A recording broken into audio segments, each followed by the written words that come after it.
This is a baby. He doesn't know it yet, but one day he's gonna be a MotoGP rider. What's MotoGP? Oh, it's only the fastest, most dangerous, most intense racing ever.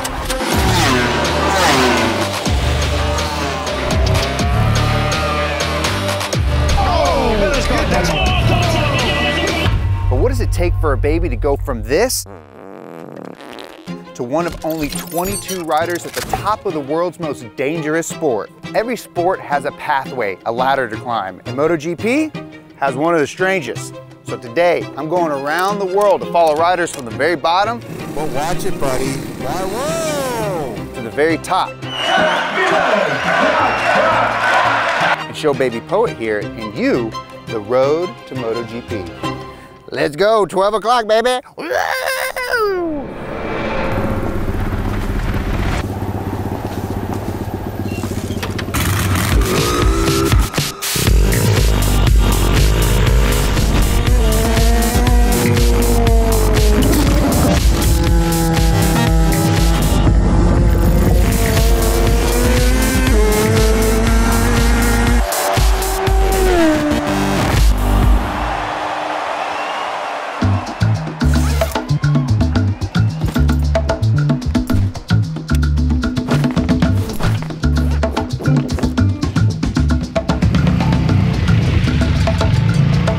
I've ridden and raced motorcycles for the better part of my life. I've spent thousands of dollars. I've broken bones. Heck, I've even lost a couple of girlfriends over what for me is ultimately just a hobby, albeit my favorite hobby. The feeling of riding on a motorcycle is like nothing else I've ever experienced. And I've driven some of the fastest, most expensive, most rare sports cars to ever get made. But if you were to ask me, hey Jer, would you rather take this car or this motorcycle up the crest? I'm picking the motorcycle every single time. I love motorcycles so much, I filled my garage up with them. I have some in the house. I have some in the bed. Last night was so hot. Ooh, you stink. But admittedly, as a kid growing up in Florida, I knew very little about MotoGP. I had posters of Bubba Stewart, chicks in bikinis on dirt bikes hanging up in my room. It wasn't until I got my first street bike when I turned 18 that I started following the sport, which, by the way, is undoubtedly the coolest sport ever. And I'm not being biased. We're talking guys on 300 horsepower motorcycles going 200 miles an hour and crashing on the regular. And they're not in a giant metal cage like my boys in F1. And they're not going around in circles like my boy Dale. These guys are racing against each other and they're only inches away, going hundreds of miles an hour. And they're doing that lap after lap after lap. And if you've never watched or even heard about MotoGP, I can almost guarantee you it's because you're an American. And that's because an American rider hasn't won a race since 2011. Heck, the last American to win a championship was Nicky Hayden, and that was all the way back in 2006. And since then, the number of American riders has dwindled down to literally zero. And the thing that chaps my ass about this is we used to kick absolute butt in the sport, winning 13 of 16 world championships between 1978 and 1993. But now, it's gotten so bad that to even have a shot at making it in the sport, most kids are moving to Europe. And that got me thinking, what even is the path to MotoGP? Do you really gotta move across the world to be successful? How do you go from a 4-year-old on a 50cc mini bike to riding one of the fastest, most dangerous motorcycles in front of millions of people all across the world? Well, most kids start on something like this. This is a PW50. It's a 50cc dirt bike that makes about 2.5 horsepower. Now, it's bikes like these that are technically the beginning for everyone, but the road to MotoGP doesn't really begin until you get a little bit older and you start racing GP style bikes. So if we're gonna start from the real beginning, I'm gonna go to Apex Racing in Paris, California, where I'm gonna be sizing up some of the most elite American 10-year-olds this country has to offer. My friend says, dude, let's go, hit a fart up. And he's like, yeah, rip it. And then I'm gonna challenge them to a race to see how fast they really are. All right, so I'm about to meet some of my competition. Look at this guy. What's up, man? Hi, nice What's your name? Zol. Zol. How long you been riding? About 4 years. 4 years, yeah. So what got you into motorcycles? There was this guy watching MotoGP, and he's like, come out to the desert, and we didn't. And the whole day was over, and my dad had to chase me and pull me off the bike because I liked it so much. Does your dad ride? He used to until I got faster than him. And I said, and he's like, how about you do this in the corner? And I'm like, Dad, I'm not gonna listen to you. I'm faster than you. I was really young. Yeah. Time to meet another fast 10-year-old. What's up, dude? What's up? What's your name? Jace. Jace. How old are you? I love it. So as a 10-year-old, like, what's the thing that like you think about the most in your life? Becoming fast in motorcycles. Becoming fast on motorcycle. What's the ultimate goal? What's like the perfect? To become professional. Become a pro? Yeah. Race in what? MotoGP? Yeah. That's what you want to do? Yeah. You want to be a MotoGP racer? Yeah. All right, so you know we're going to race today, right? Yeah. You think you're going to beat me? 50-50. 50-50, he's being humble. A little bit earlier, before you were talking a little bit of smack, I think. You're gonna race me, all right? Who are you? Exactly, exactly. Who am I? I've done a 38 here. Oh, yeah. Oh, wow. What? Yeah. On what?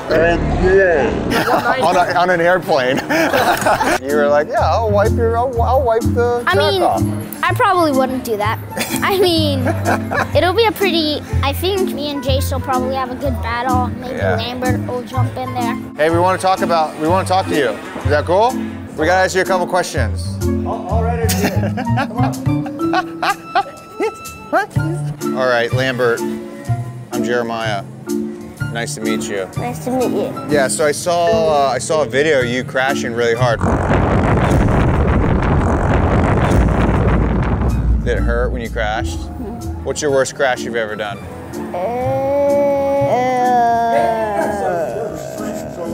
I have no idea. What about this right here? You got scraped right here. What happened there? I have no idea. I think I got it at school or something. This just in, Lambert doesn't know how he got his ass kicked.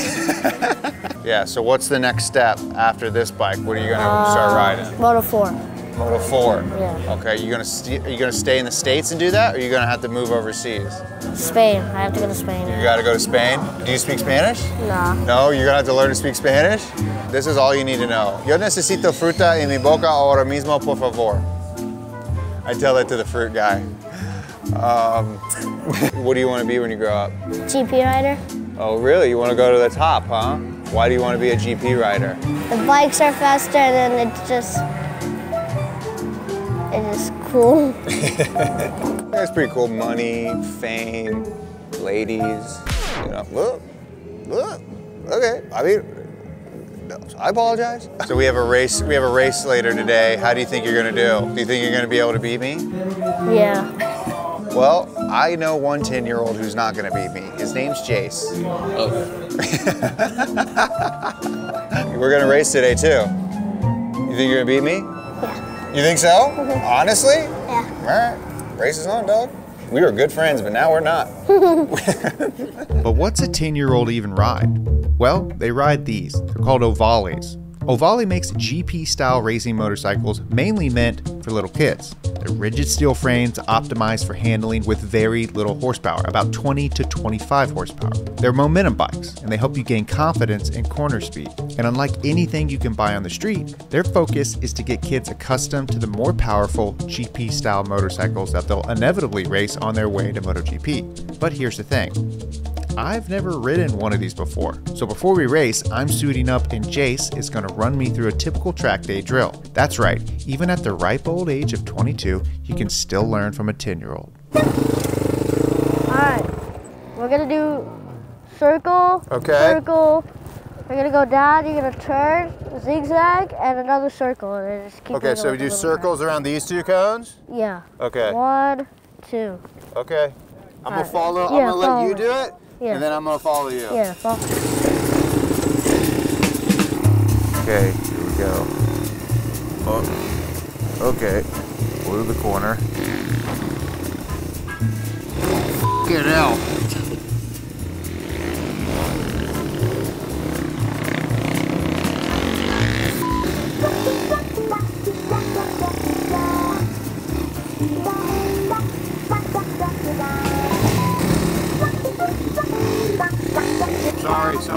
Sorry.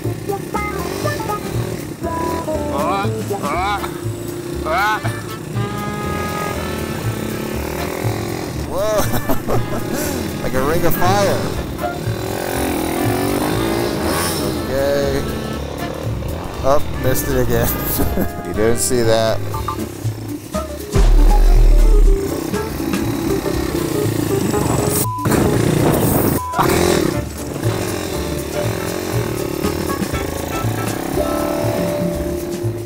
Oh, that guy's on the ground. Well, watch it, buddy. Whoa! Whoa, watch it. Well, I'm gonna get your ass. Jamming everyone up. I'm sorry. I'm sorry. I'm sorry. Whoa!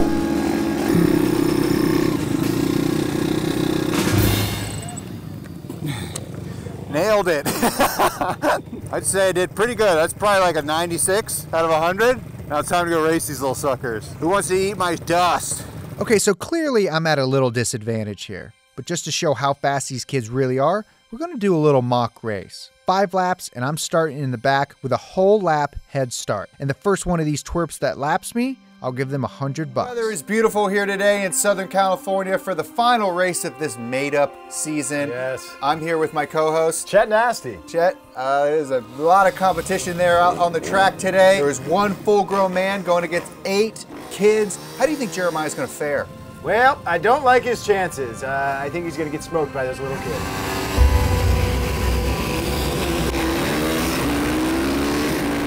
You know, we have kids ranging from 8 all the way to 15.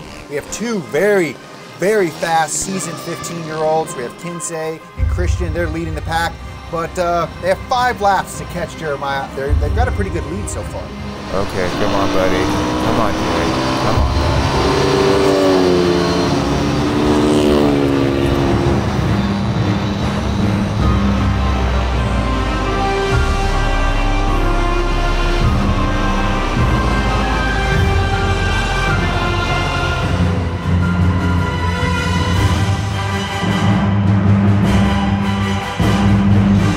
Leathers on. He is at a serious disadvantage when it comes to weight, but also talent and skill. Yeah, it's tough to overcome that. You can see Lambert here really leaned over in the corner, showing his speed. There's Jace, much, much faster than Jeremiah. As we can see, he is really starting to lose this crowd. It makes it seem like he's very bad at riding. Yes, I will say that. You can already see 2 riders coming into play here, almost at lap 3. They're blazing with those fast. Shorter knees, they can really lean. Yes, they are manhandling these bikes. Can Jer make it to the 4th lap? Maybe make a 5th lap. I don't know. He is tucked in real tight right here. He's coming into this left-hander, but they're fast approaching. Here's Kinsey coming in on the inside, and there he goes. Oh, didn't even take 4 laps. Oh. Kinsey and Christian both passed Jeremiah. Kinsey pulls a fat wheelie to rub it right in his face. Oh, and he's gonna pull a wheelie? Really?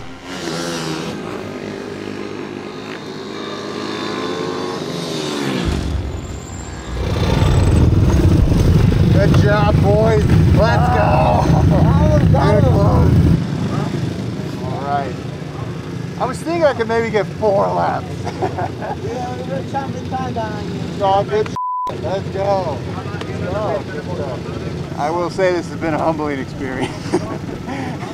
Okay, so it's pretty clear that even at a young age, these kids are fast. But what's the next step from here? Well, at some point, they're gonna need to get into a feeder series. What's a feeder series? What's a step on the ladder on your way to MotoGP, which might look something like this. After racing ovales around the country, if you can manage to win a mini GP championship, you'll get invited to the Ovale World Series. Only 2 riders from each country per class get this opportunity, and it is a big deal for these young racers. And for a lot of them, it's their first time competing on an international stage. And if you do good at the World Series, the next rung up is a Talent Cup, and there's 4 of them. There's the Asia, the British, the European, and the Northern. And in 2025, there's gonna be an American Talent Cup. If you do good in a Talent Cup, well, you might get invited to try out at a Red Bull selection event to race in Rookies Cup. From Rookies Cup, you go to Moto 3. Wrong one. From Rookies Cup, you go to Moto 3. From Moto 3 to Moto 2, from Moto 2 to MotoGP. Now, not everyone follows this exact path. You could skip the Rookies Cup altogether and go to Moto3, or you could race Super Sports in America in the AMA and then go to Moto2. Heck, you could skip Rookies Cup and go to the FIM Junior GP World Championships, or you could go from Rookies Cup to the Moto2 European Championship and then go to MotoGP. All that's to say is that there's no single path to the top. It's just that some paths are more common, and that's partially because every one of these rungs up the ladder on their way to MotoGP, they're riding GP-style bikes, which is unfortunate for us Americans because most motorcycle racing here in America is on production bikes. Production bikes are motorcycles developed off of a bike that you can buy for the street. And in race form, they're obviously more developed, they're faster, and they're more expensive. But they're no GP bike. Now, GP bikes, on the other hand, are purpose-built race machines with a single focus, going fast, and usually they do that at the expense of comfort. Production bikes, they're almost the reverse of that. So an American rider can spend his entire career on production-based race motorcycles, and then try to go ride GP and realize,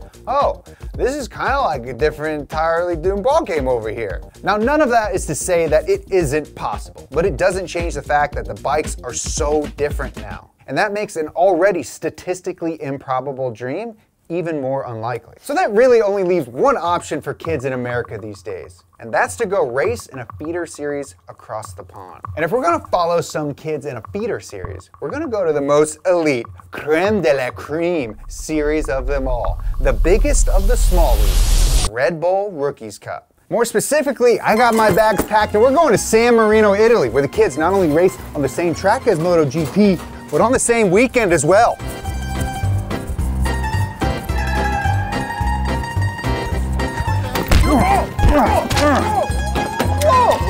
Get all out of this car.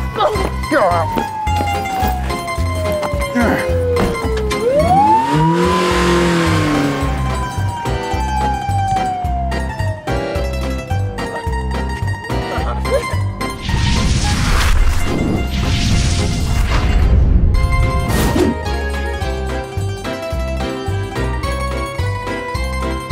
It took 10 weeks, but our gondola driver finally got us to the track. And just in time too, because it's the final race weekend for the Rookies Cup.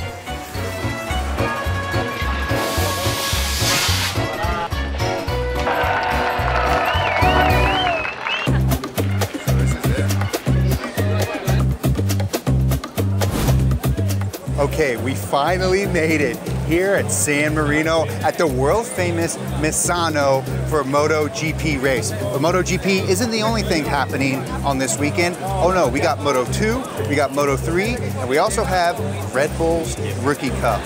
Red Bulls? I meant Red Bull Rookie Cup.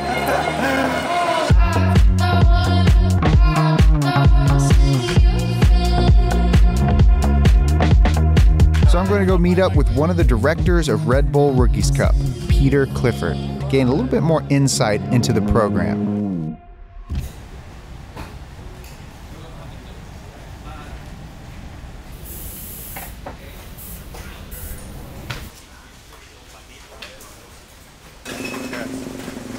Hello, sir. Hi there. Jeremiah. Jeremiah, I'm Peter Clifford. Good to meet you. Nice Great to meet to have you, you here this Thank you for having us. I appreciate it. Yeah. So what's this big operation you have under this tent? Well, this is the Red Bull MotoGP Rookies Cup, and this is what we refer to as the Rookies Cup Garage, all right? We've got 26 motorcycles lined up here. 26 motorcycles for 26 riders. They're all identical KTM Moto3 spec motorcycles, so everybody has exactly the same support, and we, as much as possible, make it just down to rider ability, determination, and race skills as to who ends up on top in the Rookies Cup. I'm getting the impression that this is essentially maybe the first big step in a kid's career if he's trying to rise the ranks. I mean, obviously there are other series that they can do, but it seems like to me you have the eyes of all the other teams, that they essentially would want to be a part of and be on because you're racing on the same track as the big guys. That's absolutely it. Ex-rookies have won 9 world championships. Jorge Martin, ex-rookie champion, is leading the MotoGP World Championship. But one of the things I'm happiest about is that slightly more than 50% of the riders who go through Rookies Cup make at least one GP start. So if you're following your dreams and you want to be a GP rider, you know, half the guys that we've seen through Rookies Cup have made a GP start. That's a pretty good percentage. Yeah. Now, while that might sound relatively promising for a young rider, that still only works out to about 100 people ever that have gone from Rookies Cup to MotoGP. But it shows just how important it is for a young rider to get into a series like this. As you say, where these guys are performing in front of all the stars, all the team managers, and the team managers are looking at Rookies Cup, where's the next star? Cool. I think I passed the point of being successful. Well, even though I'm past my prime, here's how it works. The Rookies Cup has 23 spots a year, and a rider can stay in the Cup for a maximum of 3 years. The minimum age is 15, and even though there's no age limit, if you're over 18, it's probably too late. Now, to get into Rookies Cup, you have to apply online. And hopefully, out of the thousands of applications, you'll be picked to come to a selection event, where you're going to test your skills on a track. And at that event, if you do good in the eyes of the people like Peter, you'll get one of the 8 to 12 new seats that open up a year. But if you're already in the Cup, that also means that around 12 seats are going to get cut. 10 to 12 guys are going to get cut this year. That's right, yeah. And that's tough. A tough process, especially to a young kid. Well, it is, absolutely. You know, some of those guys obviously are going on because they've been successful and they're going on to the Moto3 category. But there are guys who we just have to say, oh, I'm really sorry, we don't have a place for you. Does that happen Sunday as well? Ultimately, yes. It's on Sunday that we sit down for the last time, Gustal, Danny and myself, and we say, okay, yes, no, yes, no, yes, no. And then we give the good, bad, whatever news to our rookies. Yeah. Yeah, and that's tough. That's tough, yeah. Now, I don't know about you guys, but when I was 15, I was nervous to order my food if the waitress was a girl, let alone race on a track in front of thousands of people for a seat in the Cup that my family and I have made untold amounts of sacrifice to get into. It is a lot of pressure, a pressure that I honestly couldn't fathom handling at such a young age. But I happen to know a rider handling that pressure. In fact, he's already kicked my butt on a kart track back in America. So since he's the pro, I'm gonna let Christian ride me around on this moped, get an idea of what it's like to be a 15-year-old racing across the world. So how much, like, being a kid and traveling around racing, having your family move to a different country, like, I mean, do you think about that at all? I think it's such a, like, an interesting life you live. It's very different than what a standard 15-year-old does. It's difficult because some people ask me, like, do you have a lot of pressure because your family moved to Spain and everything's exactly. Everything's kind of for me, but like I don't feel it all because my parents are really good about not putting any pressure like that. This is Christian Daniel Jr. He's in the first season of a Rookies Cup rider and is currently 11th place in the standings. Being the only American rider on the grid, I wanted to catch up with him in between practice sessions to talk, because he actually hasn't lived in America since he was 9 years old. You could have done this same thing in the States, or is it just no? 100% no. You could not have? No. You had to have made the sacrifice, move your whole family to a different country? You have to race here in Europe. If I didn't move, if I kept racing in the US, my level would be way, way lower. And I think it's something like language, so like if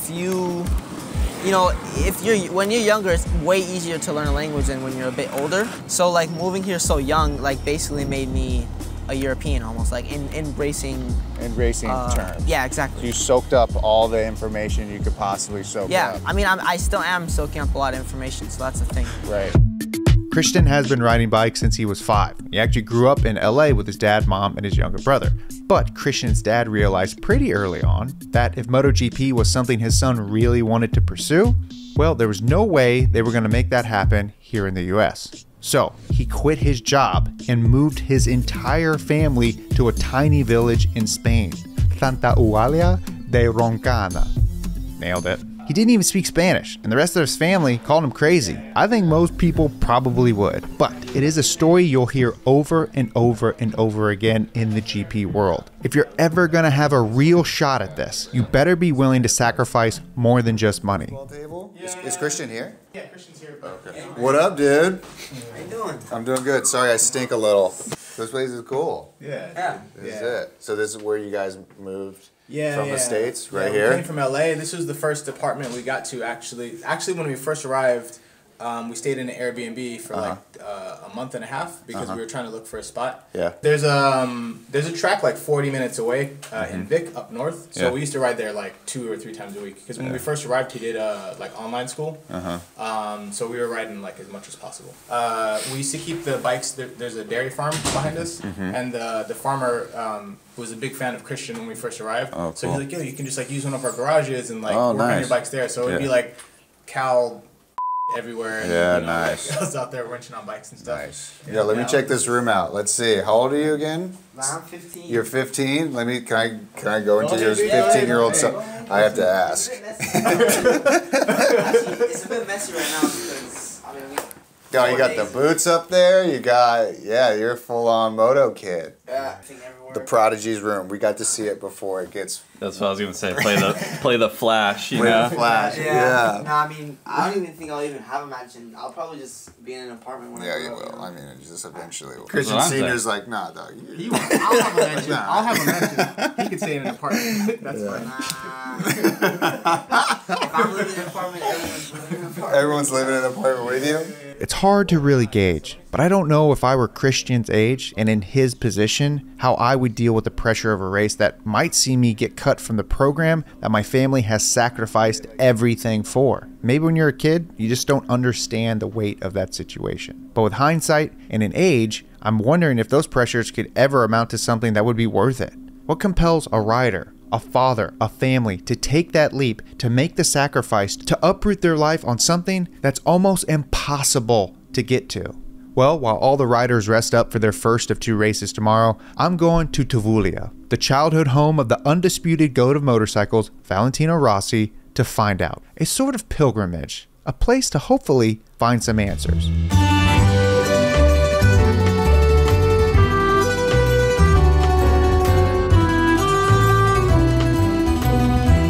Valentino Rossi is probably the greatest MotoGP rider in history. Of his 9 Grand Prix World Championships, 7 of them were in the Premier class. And he did it with multiple manufacturers too. He holds the record for the most GP wins and is probably the most celebrated rider to grace a bike. Walking around his hometown is a funny experience. It's somewhere in between beautiful and a tourist trap. But there's no question that the Doctor came from pretty humble beginnings.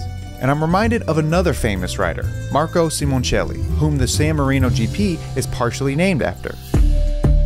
Simoncelli was a student of Rossi. He grew up in a neighborhood town near San Marino and came up alongside him, though he was much younger and often likened to Rossi's little brother.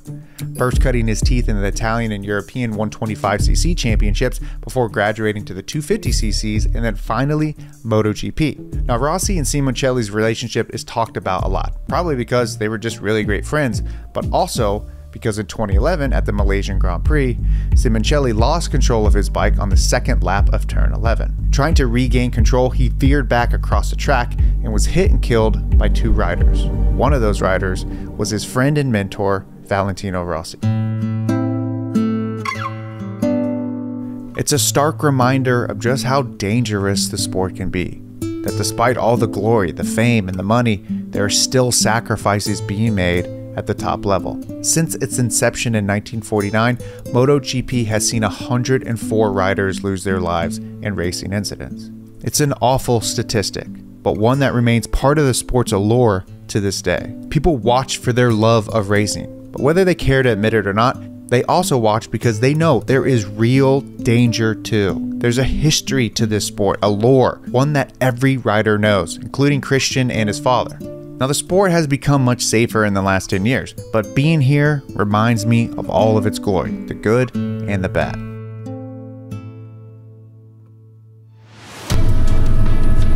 Good afternoon from Misano and welcome back to the San Marino Grand Prix. We have Francesco Bagnaia and Franco Morbidelli on the fight.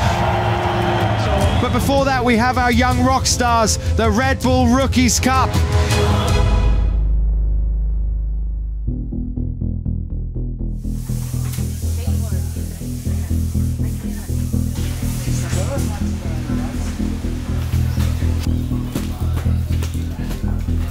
We want to give the guys a vehicle to really develop their skills. So that's why we keep the motorcycles. They're all identical, very limited amount of adjustment, and it puts the absolute premium on rider skill. How determined they are, you know, how much they need it, how much they want it, how much they're prepared to put into it. The training and everything, that's what it comes down to.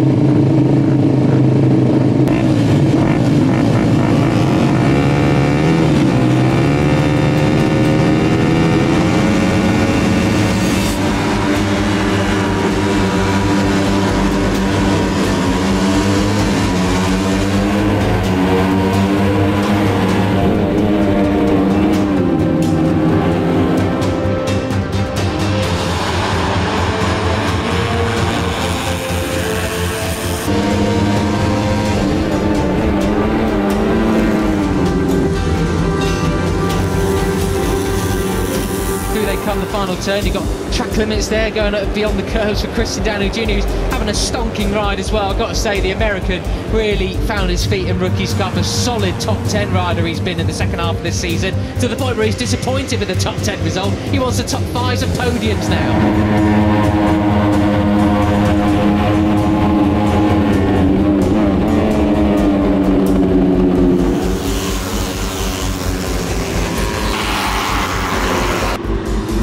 It's difficult, man. It's a lot. I think especially as a dad, because there's always anxiety, you know, the fear of crashing, because aside from the fear and the emotions you go through from normal competition, he's also a teenager.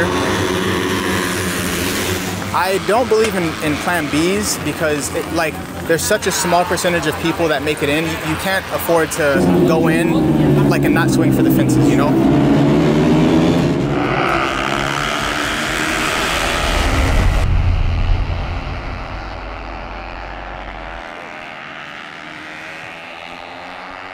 I mean, as a father, do you think in a sport that is so dangerous, you know, that outside of all of that, is it something that's worth it? I mean, up until this point, you know, you're still early on. Yeah. But I don't know. I think that's such a huge. Sometimes it feels it depends on when you ask. You know, I think when the weekends go really well and you see all of the work that he puts in pay off and he's happy and, you know, you can see the progress, it's amazing. Yeah. There was in Aragon 3 or 4 years ago, Christian was in a race and one guy that's 15 or 14 in the same race passed away during that race. Yeah. So that was a moment where I thought to myself, is it worth it? You know, because then you're like, okay, you know it's dangerous, but when you see a little kid lose his life doing this, you really think, okay, wait a minute, you know, we've made a lot of sacrifice and stuff like that. And so I think now I would say it's worth it because I'm proud of who Christian is as a whole person. So even if he stopped racing, I'm still proud of who he is as a person. Yeah. So I'd say from that perspective, it's worth it. But it easily could have went the other direction. You know, it was a huge gamble for the family. A gamble that, for Christian and his family, is currently paying off. Christian performed well, getting 9th place in the race and staying in contention for a top 10 spot for the year.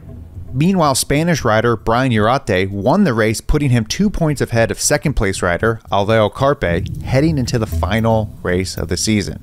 A top spot in Rookies Cup can almost guarantee a step up the ladder to Moto3. And for Christian, falling out of the top 10 will put him at risk for getting cut on Sunday.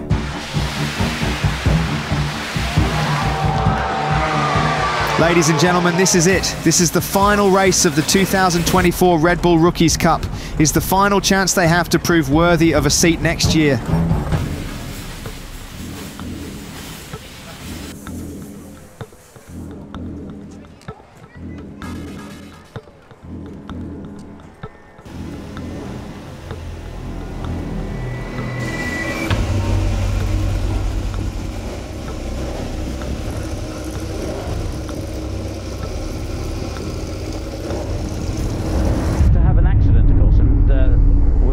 Okay. 15 laps of RedBull MotoGP Rookies. Leading on is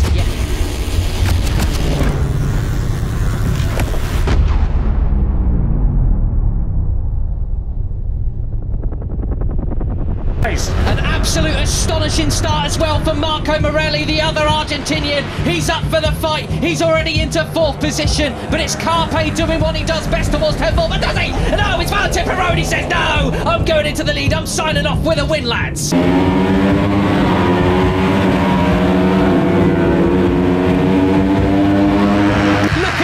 It is absolutely on the limit already. Peeny at the inside, clips with Britama, but manages to keep it upright. That would have been chaotic indeed. He's back into the pack now. Gosh, how many riders there were trying to square it up to get the best drive possible onto this straight. Then how many have changed their gearing ratios for this race based on what happened yesterday? There's Britama versus Morelli for 5th place. Moodley on the prowl. He's chasing down the top 3, says, you're not getting away. I want to sign off with another podium.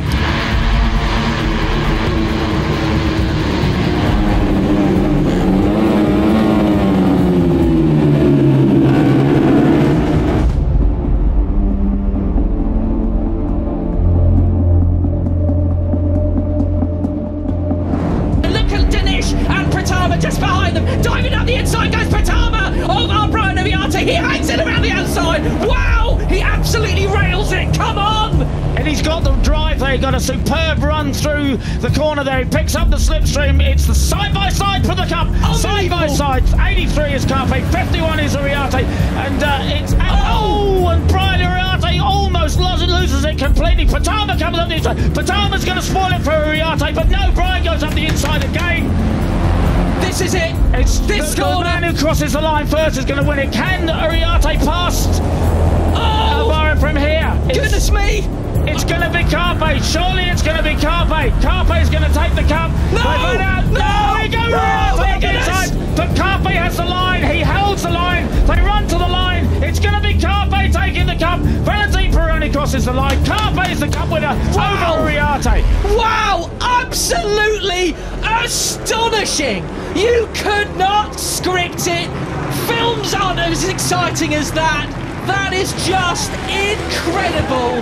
Alvaro Carpe, he knew it. You can see him bouncing on the seat. That's it. Signed, sealed, delivered.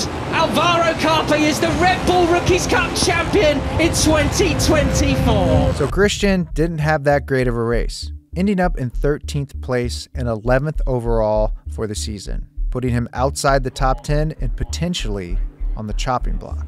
So how are you feeling about that? Honestly, I'm still thinking about the race, so I'm not even thinking about like getting picked for the next year. You haven't moved on mentally yet? Haven't moved on from the race yet.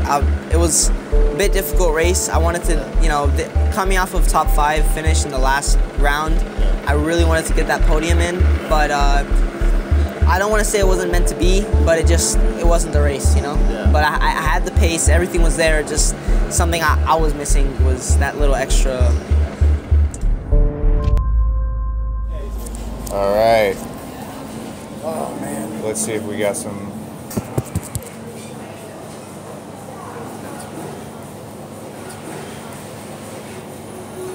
All right, what do we hear? Good news? Thumbs up, thumbs down?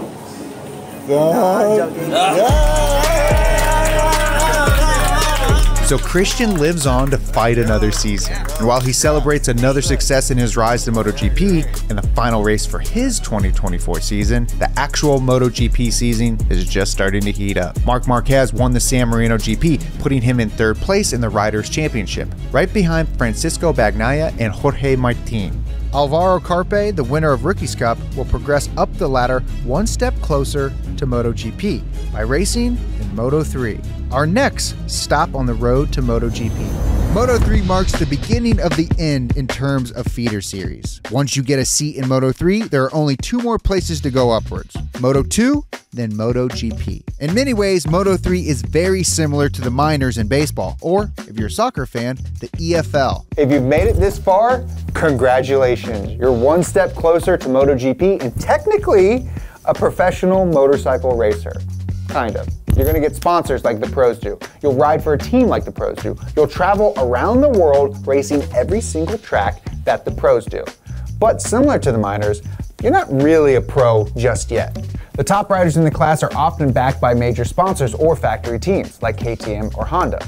and they might even earn a salary, though it's usually modest compared to their Moto2 and GP counterparts. And you might find that a lot of riders actually bring their own sponsors or even pay out of pocket just to race in the series.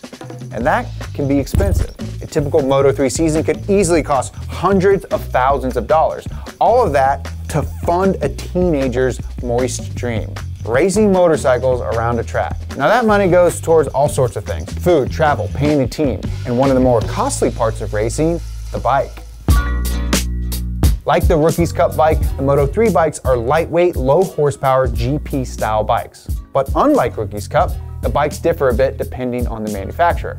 And currently there are 3 manufacturers in Moto3. You got Honda, you got KTM, and you got CF Moto. And they all make 250cc single cylinder engines in prototype chassis. And when you look at this thing, one of the first things you're gonna see are these skinny little tires. These string beans help keep the weight down and the agility up on these very low horsepower bikes. They don't need a lot of tire because they don't have a lot of horsepower. That being said, the bikes also have to have a minimum weight of 152 kilograms with the rider. So saving money on weight reduction doesn't really do you much good unless the rider's a porker.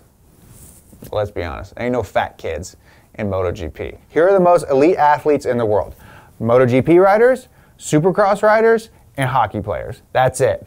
If you think that there's more elite an athlete out there, come at me in the comments. It's impossible. There is no one who is better. Now, with only 60 horsepower, you might think, but my cousin Dylan's lawnmower is faster than that. Well, Connor, 60 ponies is good enough to get these teeny weenies up to a top speed of 235 kilometers an hour. The combination of 30 to 32 hungry up-and-comers ready to prove themselves leads to a pretty scrappy series. But it's scrappy for a reason.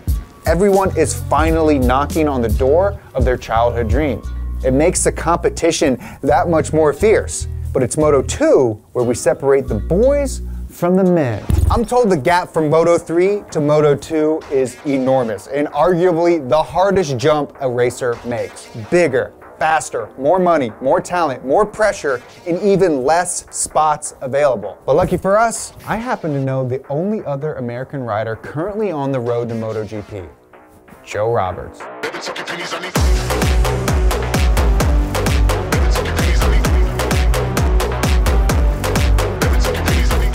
Now Joe's path to MotoGP is similar to the one we've been showing, but different. He grew up racing here in the States before going over to Europe to race in the Rookies Cup for 3 seasons. Then he came back to the US where he was the youngest road racer winner in AMA history at the age of 16.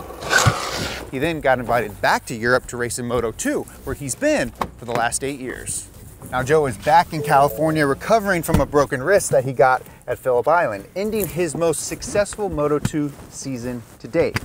An absolute bummer for him, but it got me thinking, what does it take to get back on the 2-wheel metal steed and ride after a crash? Well, today I'm going to Contra Sports Club to meet up with an actual professional motorcycle racer and see if I can train like the pros. Pros. 1 calorie? What? Oh, dude. I can't do it. No one should have to do that. Come on, dude, over the line. Get the defibrillator. I'm gonna die. Hey, Joe.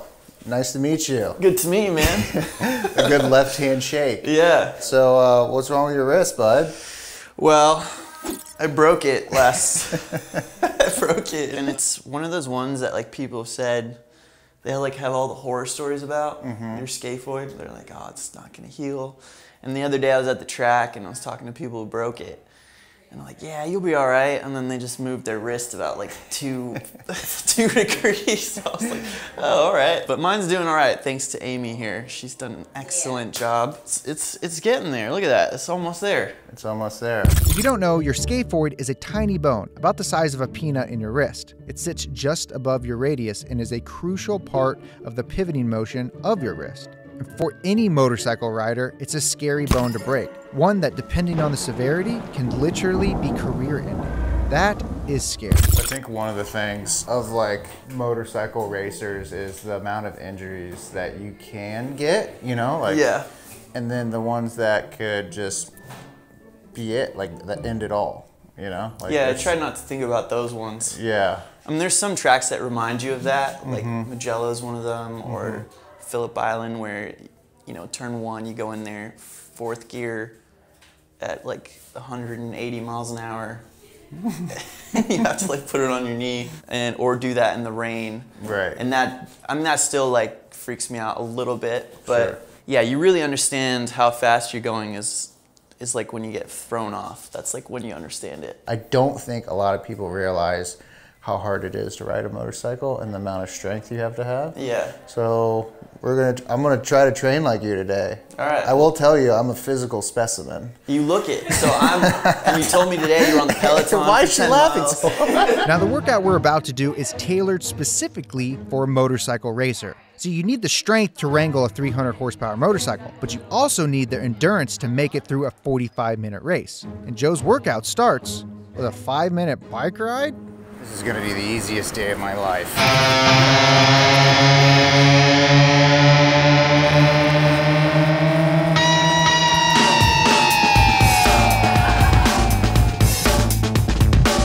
All right, there we go, 5 minutes. When do we stretch? Then all kinds of dynamic stretching. This is better than static stretching because it gets your heart rate going and more oxygen pumping through your blood. I do Bikram yoga. Get Joe while he's struggling. Dude, man, I'm actually struggling. I can't have this, man. I think you've been bluffing this whole time. You've literally done this shit before. This is the warm-up. I forgot. Now that we got our blood bubbling, it's time to start taking it up a notch. Get me a protein shake, boy, and a little shot of tea in the rear. I'm ready to rip this gym apart, Joe Rogan style. I'm pretty good. We're still warming up, apparently. I'm sweating. We didn't have this technology in my time. This machine is designed to track peak power in your legs. Joe tells us, along with your core, it's probably the most used muscle group during a race. So it's important to be able to track improvements in that specific group's conditioning. For this machine, you set a resistance measurement, and it measures not only your peak power output, but also what % of that power you're leaving on the table. We're gonna test your power Hell as yeah. well today. Yeah, all right. Powerful. Come on, man, get it up there. Nice, nice. Oh, 100. Yeah, new world record. So, we got a baseline for our power output. Now, Amy has us do an exercise that might seem easy, but I'm telling you, it is absolutely not. We hold these squats almost until failure, and the idea is to overload our nervous system in order to be able to produce more power. How that works, I have no clue, but I'm trusting the professional here. God, dude. Ribs under, ribs. Come on, man, you got it. All right, come on down. You back a little bit. I can't do it. I can't do it. I can't do it. I can't do it. My legs are toast. Back to the fancy leg press machine. What was your score? 12:02. Come on, buddy. Oh, you blew me up. Oh, I think that's my best power. It actually is. Power, here we go. Come on. Yeah. Nice. Yeah, 13:06. Yeah, I'm a lefty. I'm a lefty. Suck it, Joe, baby. What do you do with your left leg, man? With legs done, we move on to the other important muscle group, your core. This is where I'm gonna take a shiny to.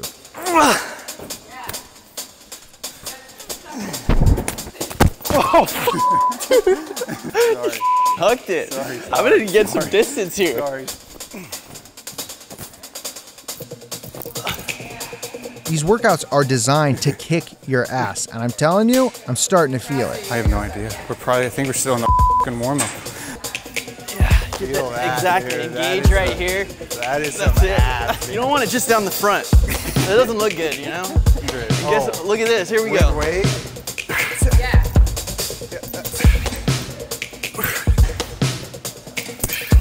Did you do 10? Nice. Come on, dude. We're not done yet. It's halfway. Right. Halfway. This is halfway? Now the rest of the workout becomes about cardio. We'll do a lot of the same exercises in multiple sets and in rapid succession. This is why I don't play basketball.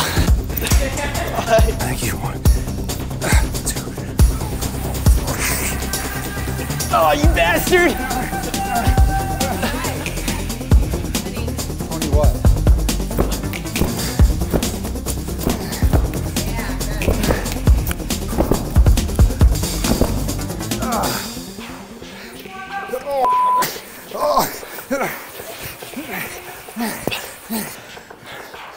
I dug into the ground. That really sucks. Excuses, always. There's 100% excuse. Now back on the bike, and we need to burn 30 calories in as little time as possible.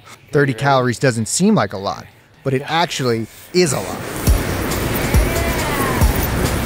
1 calorie? What?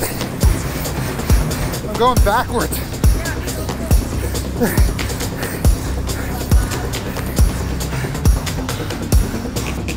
I'm gonna give up. I'm gonna die.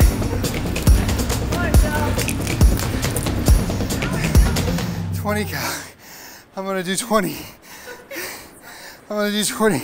How's my heart gonna explode? See, that's why I had you sign the waiver. Fuck. Hardest thing ever. 10 out of 10. Feeling good, dude. I just set a new record. Can't let Jeremiah talk like that and, you know, under-deliver. No one should have to do that. No one should. It's one more round. One more round of that? One more round of that. Let me get a little water. It's a good trick. Hang out by the water fountain for longer than you need while catching your breath. Maybe they won't notice. Oh my God. Dude, that was tough. That was fucking tough. Okay. You got it, dude. Come on.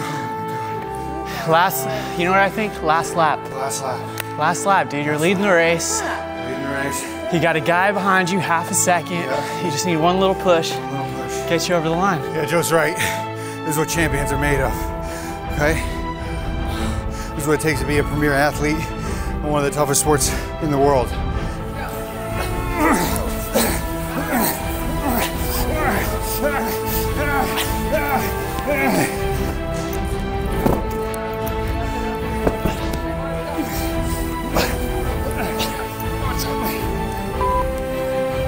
Come on, dude, over the line. Get the defibrillator. I'm gonna die. Oh my God. Oh my God. Jerry, come on, get over here, dude.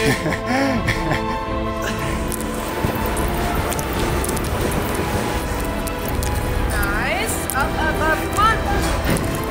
Get that minute. 15 more, let's go. Up.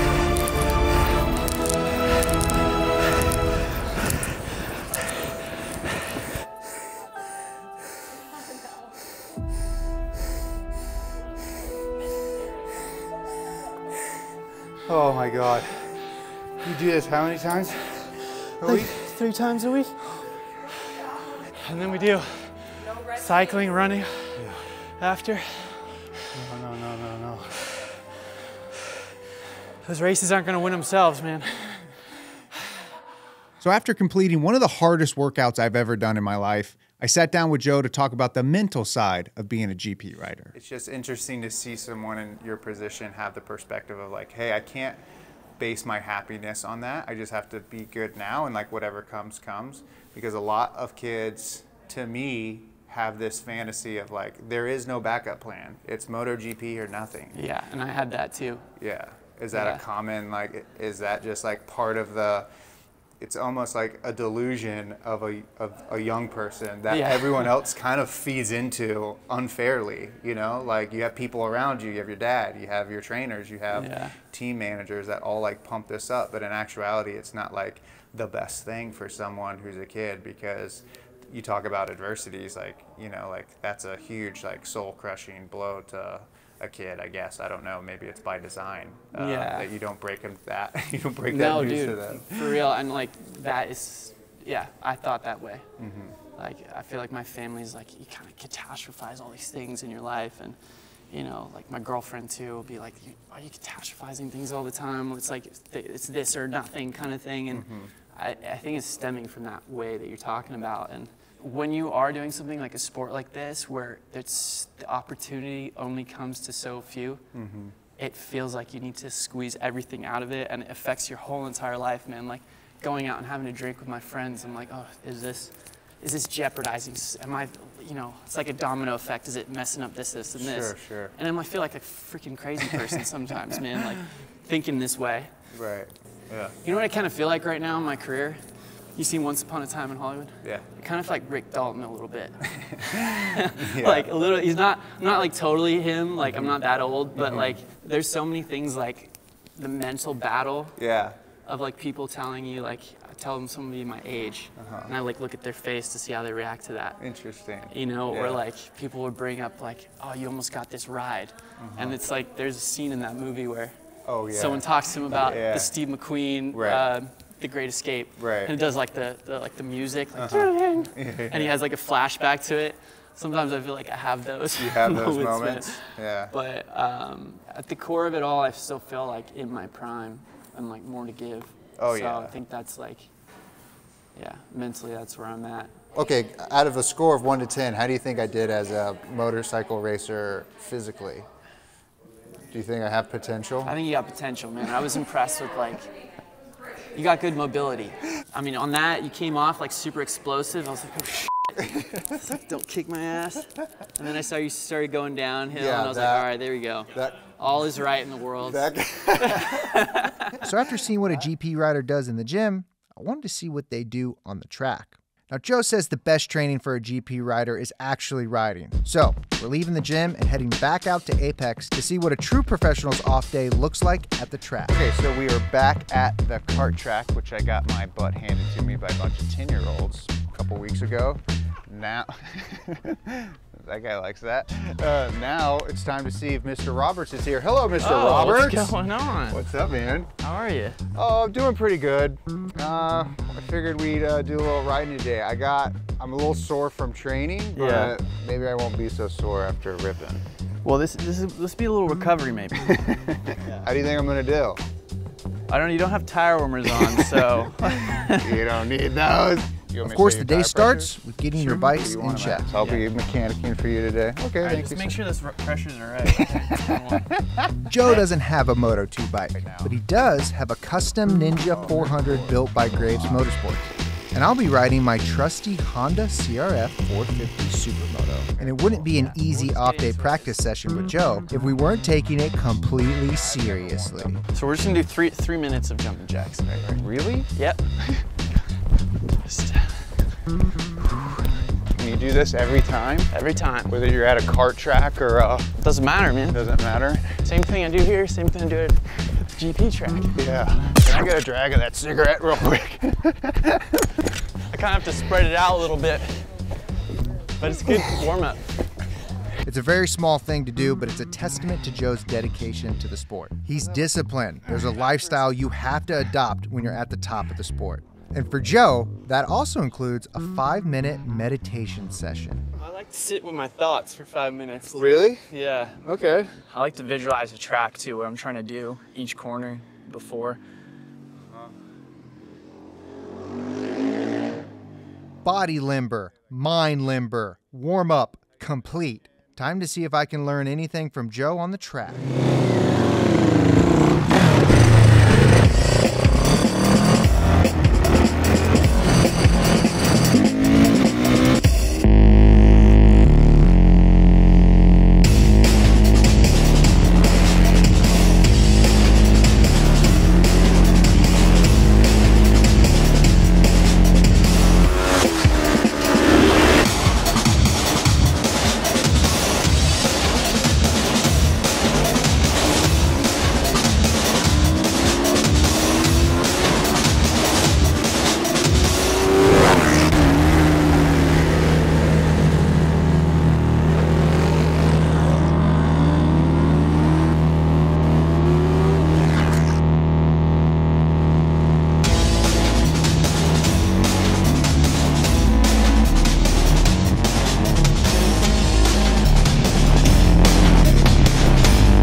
fucking crazy. He's like so much faster than me, which should be expected. I mean, I didn't think that I would be even close, but it's really cool watching you ride. Thanks, man. It's just track knowledge, dude. Don't beat yourself up, man. Track knowledge, skill, endurance, mental stability. Yeah. I don't always come here trying to like set the best time. Sometimes I like to just slow things down and work on like my visuals, like seeing how far up the track I can look before it becomes too distracting. Yeah. I'll try to do that. I'll try to wheelie the hill next time. But it's crazy because little stuff like that applies to like the Moto2 bike at like Jerez. You come around turn 5. If you try to lift the front a little bit at the beginning, you can actually keep the throttle on a little longer over the hill. These little tracks, man, they're smaller, but they teach you a lot. It's a reminder for me as a rider to find the lessons where you can get them. Sometimes you can learn more at a small kart track like Apex than out at a big boy fast track like Willow. Watching Joe ride, I'm realizing why he's so much faster than me. Not only is he carrying more corner speed than I am, he's getting on the throttle sooner, more smoothly, and with confidence that I just don't have. Now, I'm on a little bit slower of a bike, but Joe is obviously just hands down a better rider than me. But here's the thing. Don't get it twisted, Jennifer. I ain't no slouch neither. So I wanted to see just how fast a hurt off-season Moto2 rider is compared to your average Joe. So I challenged Mr. Roberts to a one-lap race to find out.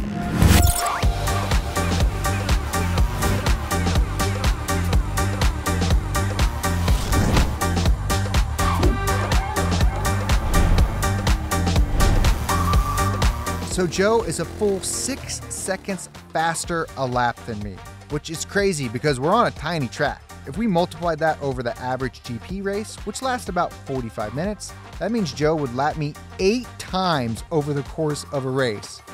And that's just Joe having fun. I haven't been beat that bad since my mom made me go pick out a switch and whoop my legs with him.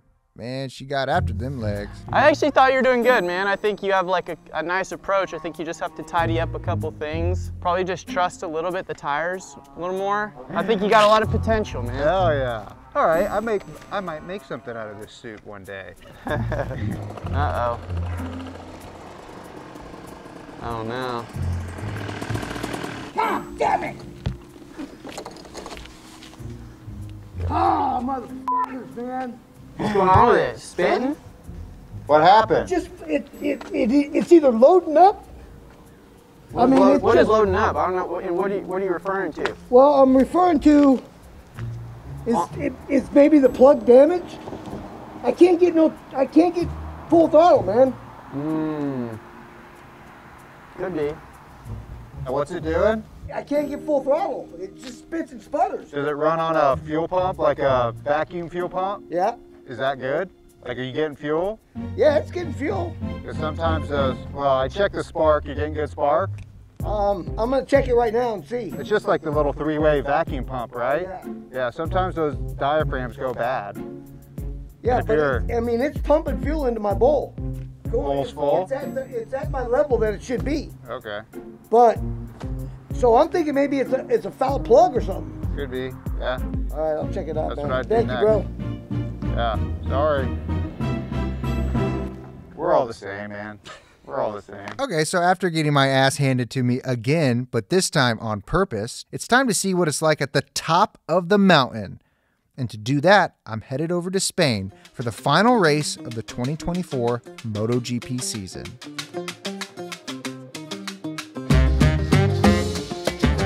Another country obsessed with MotoGP is Italy's backwood cousin, Spain. It's where I'm at right now, Barcelona.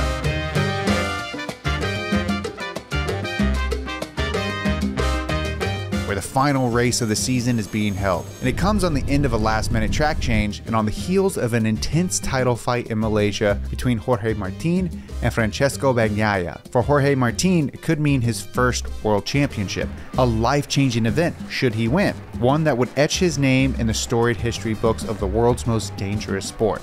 There are only a few times in life that you'll ever catch a glimpse into the mind of an athlete on the verge of their first major championship. And this is not one of them. Because we're going to be going behind the scenes for the weekend with Jack Miller, who is pretty firmly in 14th place. For me, you can film the whole body if you want. I can shit all out of you. What can we say? We like the common man over here at BigTime. Are we popping all these or what? How many signatures do you think you've signed over the years? Over the years, I wish I could have $1 for everyone. I'll tell you that for free. On the most random shit, whether it be a bottle of Prosecco or a prosthetic leg or you name it, I've signed it. Yeah. If you want to tag me in, I can sign some for you. Give it a crack. You want to give it a go? Ready? Watch it. I'll give you. I'll give you. To be honest, it's similar to mine. JM43. All right. 4-3. Yeah, we'll give you a fresh one. It's got to be legit. Okay, here we go.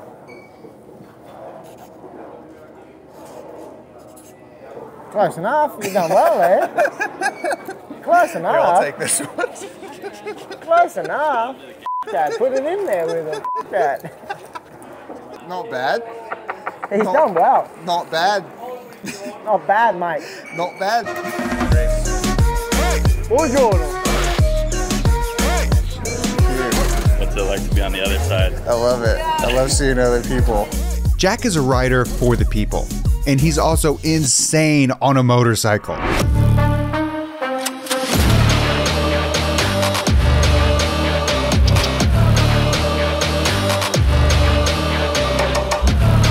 Jack Miller has been in MotoGP since 2015. He made the rare jump directly from Moto3 to MotoGP, completely skipping Moto2 and signing with LCR Honda. Since then, he's ridden for several teams, but is now with the factory KTM RedBull team.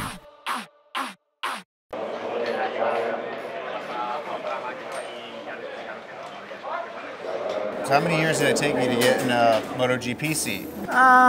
Actually not that long. I had a little bit different route to most. I raced motocross and dirt track pretty much the whole way through my childhood, and then when I turned 14, I was like, oh, somebody offered me a go on a road bike. I was like, oh, I'll have a crack at that. It looks all right. And then fast forward, what was it? That was in 2009, 2015. I was racing MotoGP, so it was like 6 years between starting and then entering a MotoGP, and you know, the normal routes, obviously Moto3, Moto2, MotoGP, and you went Moto3, MotoGP. GP, I didn't bother with the middle one. They didn't seem too interesting to me. I said I want to get on the big dog straight away. So outside of just the pure amount of talent in MotoGP, is there one thing that is most difficult to be in this? Is it the mental side of it? No, the mental side's like racing any other championship that I've done, but I think it's just the amount of mental capacity I think that you need to have to relate what's going on the track to your guys, and because you've got corner by corner adjustment, whether it be engine, brake, power. So the bike is just so much more advanced. There's so many other things going on with it that you have. It's not like a Moto3 bike. No, exactly. Where you can just sort of grip it and rip it. Exactly. Rip it. You know, now with the ride height devices and all that sort of stuff, the winglets, and just how much the ride height device help you, but then also create spin later down the line where the tyre can't recover and so on. So, I mean, these things are just over 300 horsepower. Crazy. You heard that right.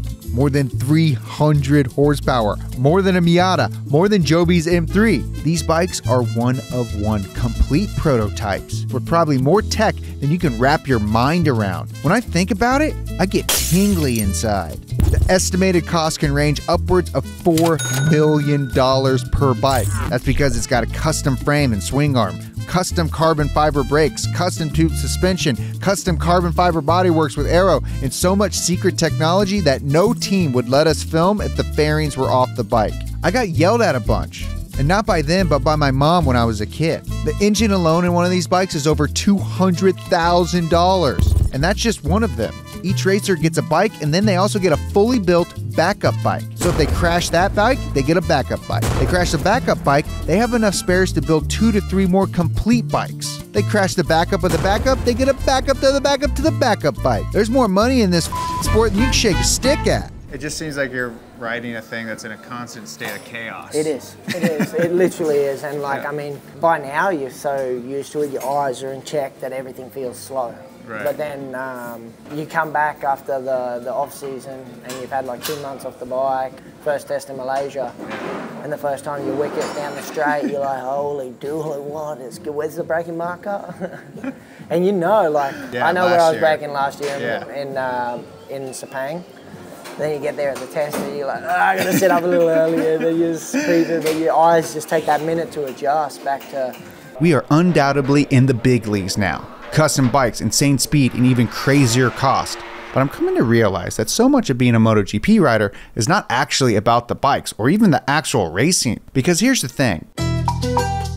At the center of everything is the rider. And then when you pull back the curtain, you have this unwieldy circus bigger than anything you could ever imagine. In MotoGP, there are 22 riders on 11 teams and 5 manufacturers providing the bikes. Each team has 2 riders with multiple mechanics, engineers, data analysts, crew chiefs, a team PR representative, and a bunch of other positions I've never heard of in my life. Like this guy.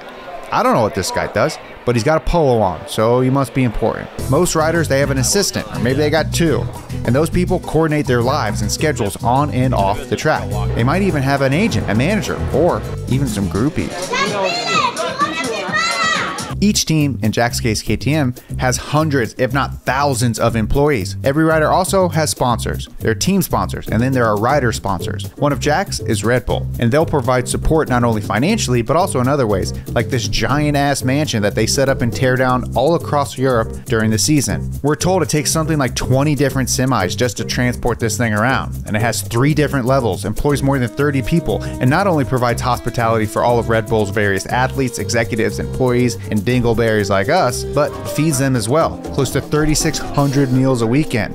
And that's just one sponsor suite. There are tons more across the paddock at any given race weekend. Feeding your crew is one thing. How do you get all this stuff to the track in order for a race to happen? Well, they tow everything in their own custom tractor trailer. Each one of these things costs hundreds of thousands of dollars. There's too many to count. Either house rooms for riders or media, or contain enough extra parts to build multiple complete bikes or spares to fix the bikes when they crash. And they will crash.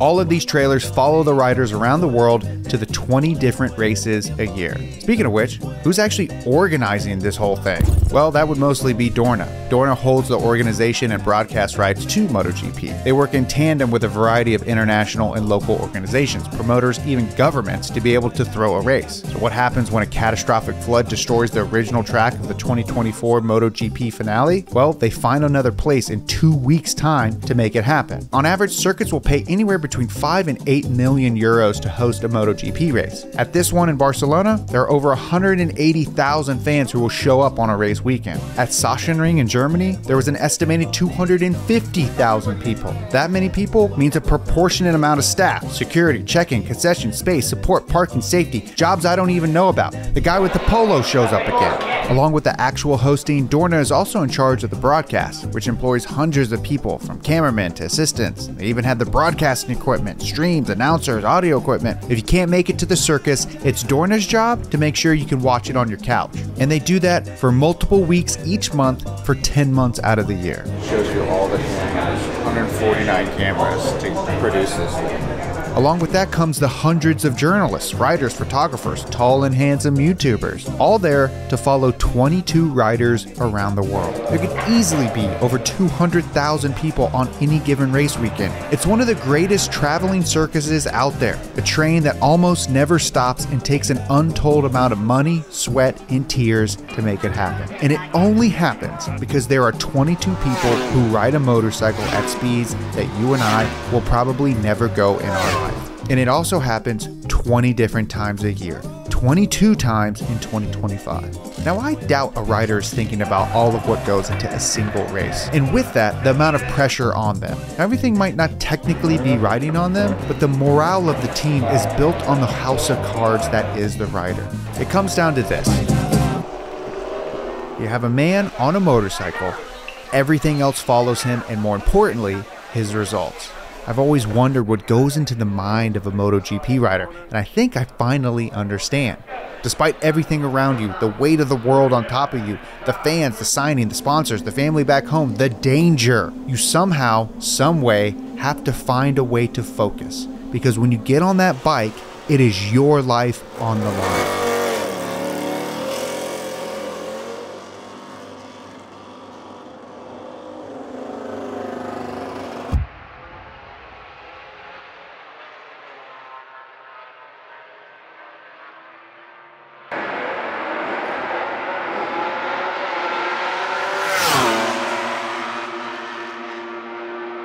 Friday is the last day to get some practice on the bike and make any adjustments because qualifying starts tomorrow. Come in and you're talking with like your mechanics. Are you telling them? Yeah, just trying to explain them, like, because here obviously it's quite different to where we've been the last couple of months. So, yeah. Like the position of the bike and everything felt wrong.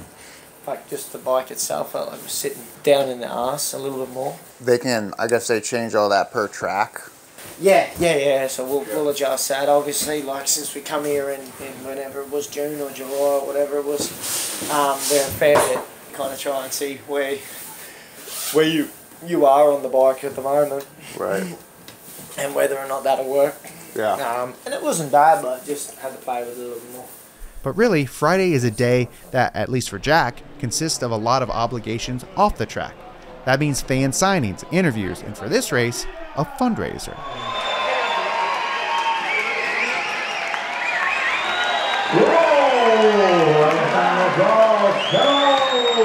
I know we're in Barcelona, but don't be Catalans. Spend the money. It's no question that Jack is one of the most beloved riders, and he's truly one of the nicest guys that I've ever met. Throughout the weekend, he made time for anyone that he could. And just like I am, he is acutely aware that none of this would exist without the love and support of fans.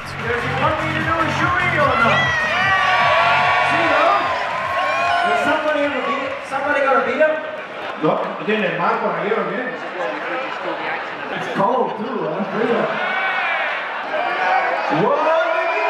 Being able to hang out with Jack for a few days really showed me how genuine of a person he really is. It's cool to see that one of the 22 fastest guys on a motorcycle is also just a really nice guy.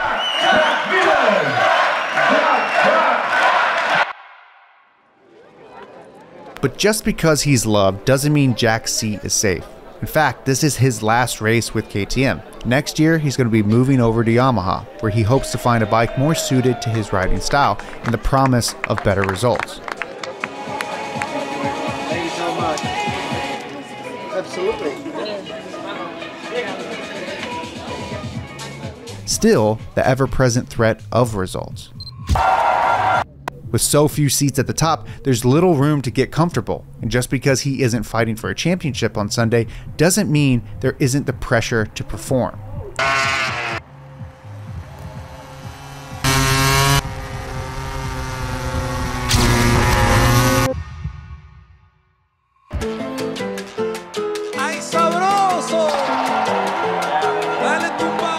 Hello everyone and welcome. It's a beautiful day here in Spain at the circuit of Catalonia, and it will be the title decider.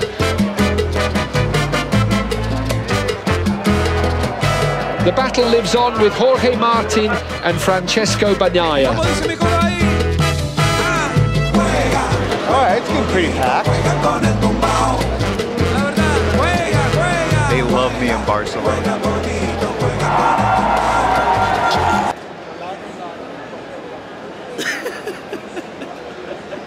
That'll be good. Well, now. Good morning. How are you? How are you doing? The boys and I. What are they racing here? Oh, Supercross? Supercross, yeah. Just about to go rip when we're watching Supercross. It never stops. It's good. You gotta stay active. Yeah. Keep an eye on what's happening. Saturday, there are two major events. A qualifying race for Sunday, and then a sprint race. Alright, you're out. We're going to get it. Okay, go get it. Shut, bro. Alright. See you after. Okay, see you after. Here comes Jack Miller then out to the final corner. He's wrestling. Binder goes forward. Oliveira second. Fantastic Saturday afternoon's work by the Australian. He's had a big crash there coming out of turn 3. He's okay. That was big. That was big by Jack Miller. Looks like he's going to be okay. Slowed on his feet. Thumbs up to the marshals. Whoa. Jack, is it a little bit of a risky move to go on the inside of turn 5, or are the tyres here because of the softer side much better? That side's pretty risky. You know, the majority of the weekend I hadn't been getting close to that curve until probably lap 3 or 4 in the run. Do you golf at all? Yeah. I'm shit, but I enjoy it. I feel like golf is very much like that, and such a mental thing. Yeah. Where like one little event, and now you got the butterfly effect. Well, those golfers, I couldn't even imagine it. Like, make or break, whether it be like $15 million payday. Yeah. Not But for is it me. similar, you think, this mentality of riding? Do you think you're locked in like that? I think being a motorcyclist, well, in my opinion, is easier in terms of pressure, I think. Really? Yeah, because the race is, 25 to 30 laps. You know what you got to do. You know, all you got to do with golf is mess up that one tiny bit and the ball's off in the woods and it's all done, That's the craziest take I've ever heard in my life, though. The mental side of like a death-defying sport versus golf, like, yeah, he f***s off, but I mean, like, he still gets to go home at night now. Yeah. He's never going on the course thinking, like, I could get hurt. Yeah, and I mean, maybe it's naive or something like that, I don't know, but it's not something That runs through your head? Yeah. I've lost my best friend for, like, we grew up from like the age of 7 through to 17, and he died at 17, just riding in the backyard. Yeah. And, I think my 3rd Grand Prix was when Simoncelli died. Yeah.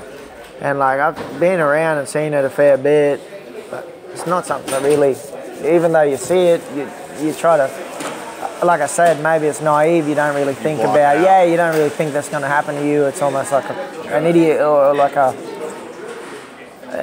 some sort of complex, I guess, that we've got where you just think you're kind of, I mean, if you're thinking about that, I think you're in the wrong sport, 100%, or your time's done kind of thing. Has that changed for you over the years, though?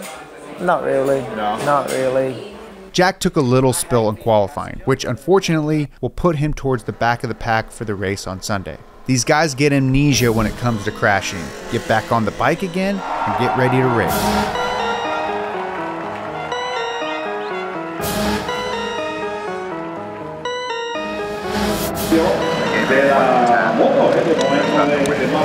It's a great launch away from pole position by Pekka Bagnaia. Aloysius Spargo made a shocking start into the first corner. Oh, Bagnaia! Oh, crash through the back, or bike damage.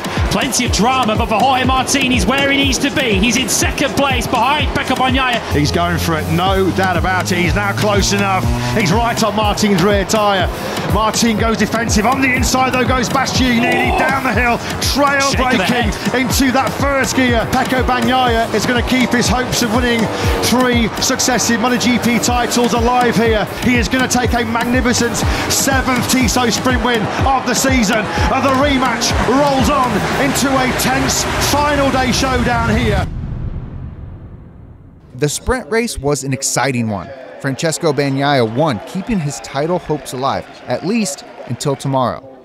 Jack, on the other hand, he got 19th. Not a great result, especially considering the last time he was here, he placed 7th in the sprint race. But the best riders have a terrible memory. You can't hang on to past losses or even wins.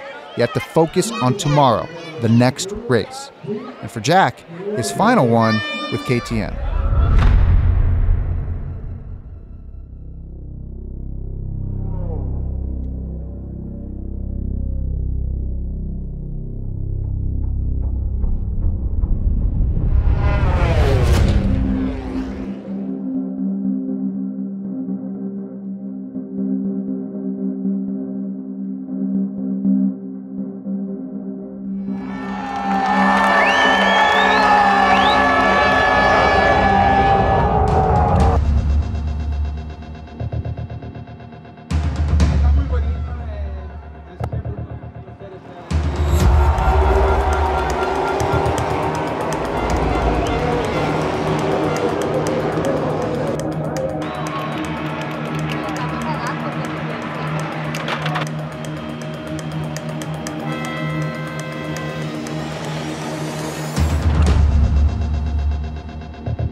How you feeling? You good?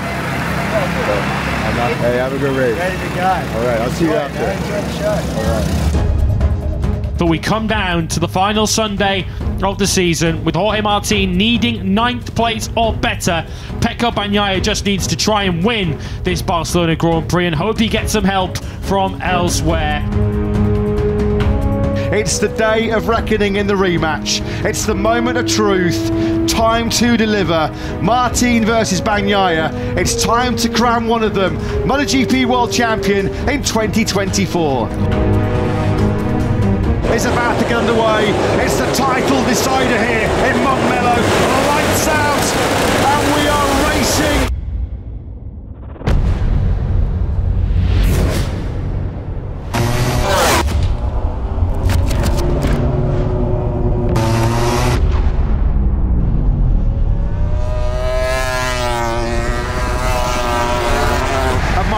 Can he try and pick up some slipstream? Oh, that's close, is it, between Marquez and Martin on the brakes into the first corner, and Marquez has the inside line. The 93 of Marquez moves up into second place. Jorge Martin in that comfortable third place. He's about to complete his 21st lap of 24. There will be 3 more remaining, and that dream he's been chasing for his entire professional life just grows ever closer and closer. 2 laps remaining then now. Jorge Martin, he has been superb, he's been supreme. 5 corners left then for Jorge Martin.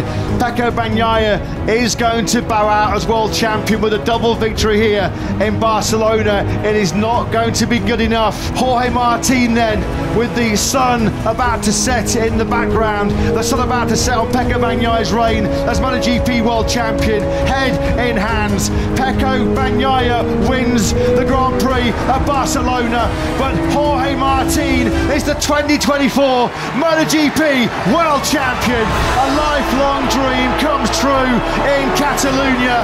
12 months on from the commiserations and tears and last round despair in 2023. It's celebrations and cheers and last round delight in 2024. Martin, the first independent team rider to win the Premier Class title since Italian legend Valentino Rossi 23 years ago. What a moment, what a day for the Martinator and Prima Pramac Racing.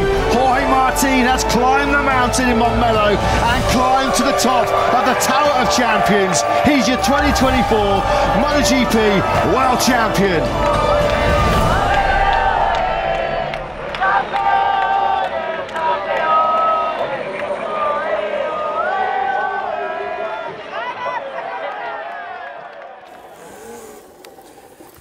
So Jack finished 13th in the race and 14th overall for the season.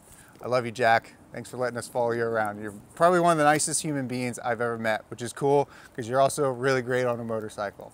Now, to celebrate this momentous video that we have filmed here today and that you guys have sat through and watched, we are going to be at a MotoGP race ourselves here in the United States at Austin, Texas, COTA. If you want to come hang out with the big time boys, myself, Jobe, even Chewie himself, on Saturday, March 29th, we're going to be at the track at turn 12 with Red Bull.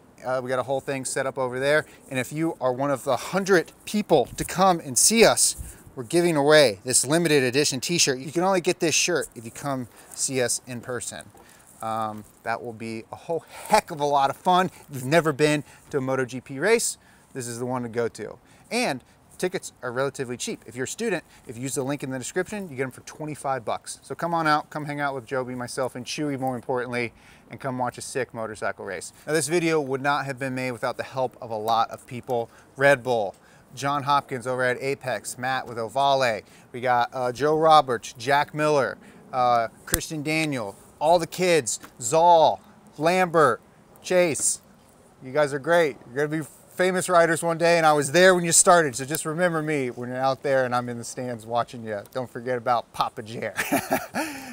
Thank you guys, more importantly, for watching this video. Please, if you could, like, subscribe, leave a comment, and share it with one of your friends. If you know someone who likes motorcycles, share this video. That really helps us out.